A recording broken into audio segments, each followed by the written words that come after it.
In this video, I'll show you how to generate images NS on DeepSeek.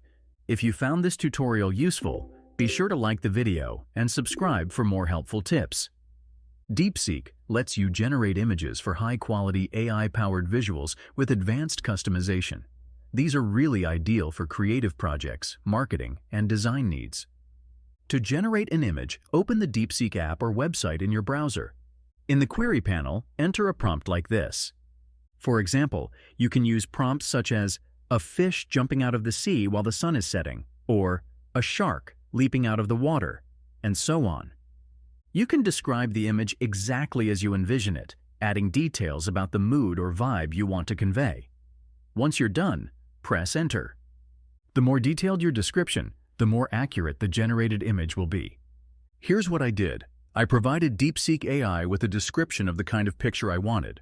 It generated a precise prompt based on my input, which I then copied. Next, I went to an AI image generator. I chose ideogram.ai, a fantastic tool for generating AI images. I pasted the prompt and clicked Generate. It took just a few seconds, and the result was exactly what I wanted.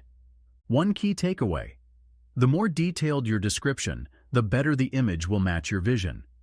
This is how DeepSeek can help you create AI-generated images. If you like this video, make sure to subscribe for more tips and tricks. Thanks for watching.